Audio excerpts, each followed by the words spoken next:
Hey guys, and welcome to the Working Money channel. It feels like 2017 vibes all over again. This coming from Stock Money Lizards here on Twitter.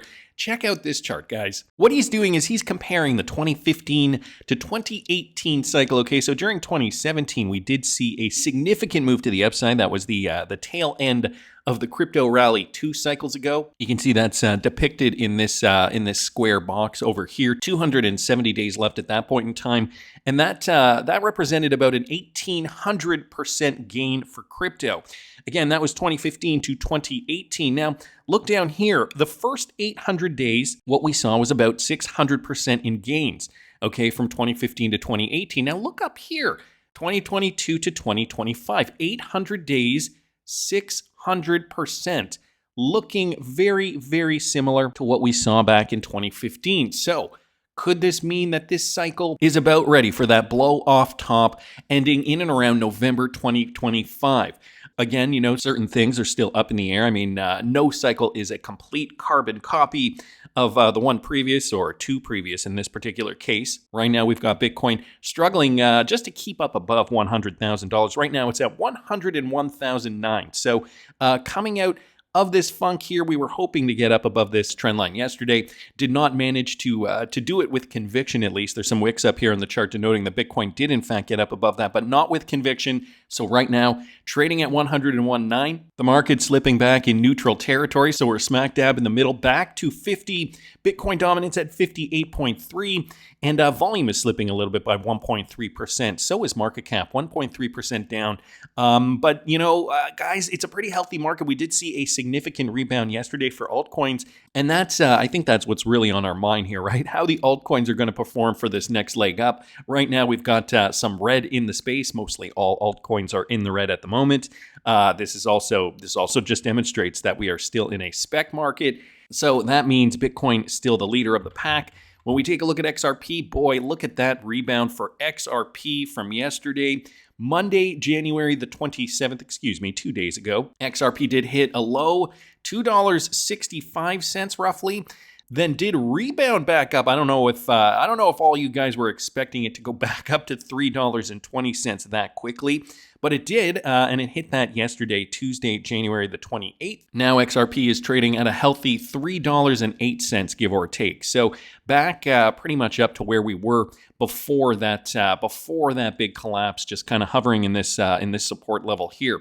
So we still do have to wait and see what happens for Bitcoin, to see what happens to the rest of the market. Of course, XRP has never pumped ever, and I mean, this might change down the road, but has never pumped ever without Bitcoin pumping first. So that's an important metric to keep in mind. Michael Saylor's outlook on Bitcoin, obviously still very bullish. He's actually suggesting $180,000. Listen to this. Don't think that there'll be a drop or a significant drop that comes along? Have we moved past that because of the regulatory changes that have taken place? I think it'll remain volatile because it's a 24/7, 365 global asset. You can panic sell it on Saturday night. You can enthusiastically buy it on Sunday morning.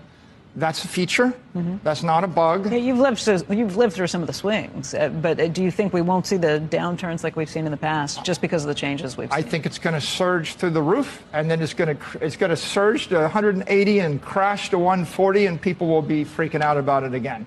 But let me make this one analogy. Volatility is like fire, and some people run away from the fire, but Henry Ford put the fire into a carriage via an engine, created an entire industry. Like him or hate him, I kind of like that analogy. You can use the volatility to your advantage, and this is the controversy surrounding the strategic reserve. President Donald Trump wants to invest in cryptocurrency to pay down the U.S. debt, and the controversy is around which cryptocurrencies should they be. Should they be diversified, which I personally think is the best strategy, or should it be Bitcoin only? And of course, the Bitcoin maxis out there are suggesting Bitcoin only, Bitcoin only. But what he said earlier on in this clip, 180 and then coming back down to 140. Let's just take a look at this from a technical perspective for a second here. Just going to bring up Bitcoin one more time, guys. I don't know if there's anything to what Michael Saylor's saying. I'm just going to bring up a Fibonacci here, and even if we take a look in here, okay, so these levels already looking like 155. It doesn't look like he's following any kind of particular Fibonacci rule. He's saying 180. So could we see Bitcoin go up to 180, crash down to 140? To be honest with you, I think if that were the case, here, let's just give a for instance here. So that would be the top. Let's get rid of that. And whoops, that would be the top. And then 140 would be the correction there. So what he's saying, Bitcoin would move up to here, then correct back down to about there. At that point, that would be the next cycle. That's only a 20% correction. So, you know, I wouldn't put too much stock in these guys, especially if they're acting as talking pieces on mainstream news. I'm looking at my price targets and I'm taking them very, very seriously in 2025. You can find all that at patreon.com/workingmoneychannel. I do not want to make the same mistakes twice. I know in the last bull run, I did not cash in. I cashed out of some of my crypto, but not nearly as much as I should have. I'm not making those same mistakes twice. So if you want to follow what I'm doing this bull run, again, it's just my crypto journey. It's basically me just being transparent on what I'm doing this bull run. You can follow me at patreon.com/workingmoneychannel. All tailwinds, though, in the United States, looking very bullish for crypto. Vivek posting this. Senator Cynthia Lummis says the U.S. buying Bitcoin will scare China and Russia, and we will have an arms race over BTC instead of weapons. Could you imagine? Wouldn't it be fun if the next arms race was not for weapons, it was for Bitcoin? Wouldn't it be fun if the U.S. is buying Bitcoin and it scares China and Russia so they start buying Bitcoin, and we have an arms race over Bitcoin instead of over weapons? That we're as globally, we're challenging each other to have a secure store of value. And that might just be the case. It might be that it ends up that way. I don't know. Wanted to thank Vivek and also Vivek for that one. The Stock Money Lizards as well, just for posting those. Now, guys, Good Morning Crypto here posted this. Brad Garlinghouse did participate in a XRP Community Day X Spaces. Ripple CEO Brad Garlinghouse explains building the Internet of Value with the XRP ledger. I just wanted to play you guys this clip. Listen to this. So, you know, it is, coming up on my 10-year anniversary. And by coincidence, I had breakfast this morning with the gentleman who ran engineering in the earliest days of Ripple, a guy named Chris Kanan, who's an all-star. We spent some time reminiscing. And look, for me, joining Ripple, I think a lot of people want to be a part of putting their own dent in the universe and whatever that looks like. It's a kind of quote from Steve Jobs years back. And the vision behind Ripple, and first meeting with Chris Larson, one of our co-founders, the vision around an internet value, an internet of value, is it resonated with me deeply. And you know, it was one of these things where you're like, okay, this makes sense. It makes the world a better place. And the challenge is, of course, when you talk about these big, impactful visions, is where do you start? Like, how do you get step one? You know, and I've used the comparison of, you know, every marathon, you know, takes a first step. And the challenge is like getting the momentum moving in the right direction. And I think one thing I talked about over breakfast is like the momentum now is stronger than it's ever been. And I think Ripple, as well as the XRP community, is in a stronger place than we've ever been. I mean, look, I think everybody has felt the frustration, and I certainly chief amongst them, of the headwinds. But, you know, look, from a whole bunch of different ways, I find that we're in this just unbelievable, powerful spot now. And 2025 really could be an amazing year. And I mean that. We talked yesterday about some of the new licenses we have. You know, we have obviously invested a lot globally in licensing. We have over 60 licenses around the world. You know, we're very focused in 2025 on some of the real world asset tokenization. So guys, you heard it there from Brad Garlinghouse. 2025 shaping up to be a very, very good year for Ripple particularly. And, you know, if you only got into crypto in the last bull run, and you weren't here for 2017, 2018, I think you will notice a remarkable difference. XRP moving up past all-time high at this point in the cycle, looking very positive for Ripple. I mean, again, Brad Garlinghouse did comment on the headwinds that we were experiencing back here in 2020 and 2021. So building things too, right? That is another aspect that Brad wanted to talk about. He also talked about this. Ripple CEO Brad Garlinghouse explains the difference between use cases between the RLUSD and XRP. And guys, how they're going to complement each other. Listen to this. The different use cases between RLUSD and XRP. Maybe can you double click there and explain or summarize how do you see different individual use cases with one and the other? Yeah. First of all, I think this is important to understand the difference because some misinformation, as again back to the tribalism point, some people I think misinterpreted our view. We remain completely committed to the XRP ecosystem for a whole bunch of reasons. It's an incredibly efficient blockchain, and obviously we own a lot of XRP. We are totally committed. As a reminder, XRP is the native token on the XRP ledger. It's required for gas, reserves, accounts of ledger. But simply put, XRP is needed to use the XRP ledger. For Ripple and how we use it in our go-to-market as a cross-border payments, we use it as a bridge asset. It's very, very, very fast and nearly free for kind of per transaction basis. And we use it globally, and where currency conversions are less popular, if there's less liquidity, and that way it can complement a stable coin. So moving to the other side, Ripple has used stable coins for years, and we were using Tether, we were using USDC. And as time went by, we kind of asked ourselves, well, given how we at one point we said publicly we were minting 20% of all USDC.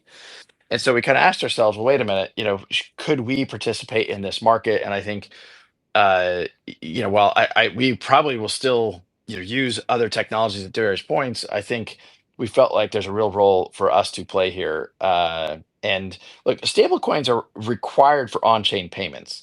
And as more and Mhm. more assets get tokenized on the XRP ledger, I think stable coins are going to be required. So more stablecoins are going to be required. So Brad's explaining this is why Ripple got into the stablecoin game. They were already using stablecoins in such a high capacity that I guess at a point they thought, you know what, we might as well just create our own and use our own stablecoin. So the technology's there. Stablecoin utility is going to be quintessential. XRP is the lubricant to move all that, all those RWAs, those real world assets that are going to be tokenized on the XRP ledger. Speaking of RLUSD, Anders here posting this. Okay, wow, this is huge.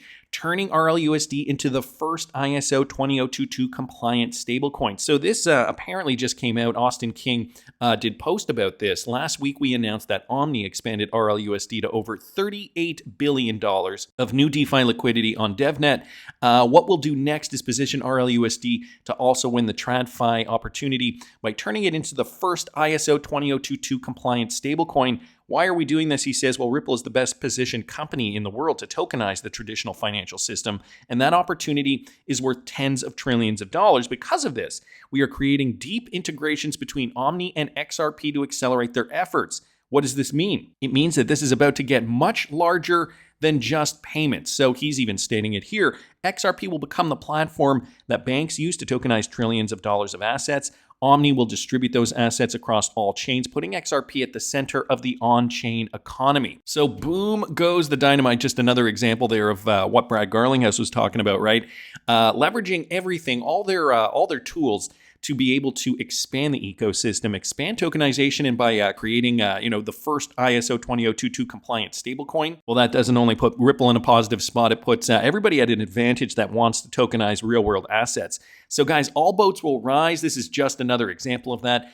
Wanted to thank everybody involved here, Anders and Good Morning Crypto, just for posting those. Now, also wanted to thank XRP Drops for bringing this to our attention. Another clip from the XRP Community Day X Spaces. Brad Garlinghouse again saying, he has spoken directly with President Donald Trump. And, I got to say, from what he says here, it makes it sound like XRP he's pretty confident that it's going to be included in this strategic reserve. Listen to this. I'll start by just saying I have spoken directly with the president on some of these things, and it's very clear to me that the president is committed. He understands the value of these technologies. He wants to be the crypto president of the United States. And I think, one of their clear priorities is to undo some of the harmful things the prior administration was doing. You've already seen the kind of rescinding of what's called SAB 121, which is about banks being able to custody crypto. That's a very big deal. I think the momentum, is already there in week one, and I'm optimistic about what we're going to see ahead. On the strategic reserve question specifically, look, there's almost two questions to think about. One, does it make sense for the U.S. to have a strategic reserve around crypto? And I think that I'm going to leave to the politicians and our elected officials to make a decision on. Fair enough.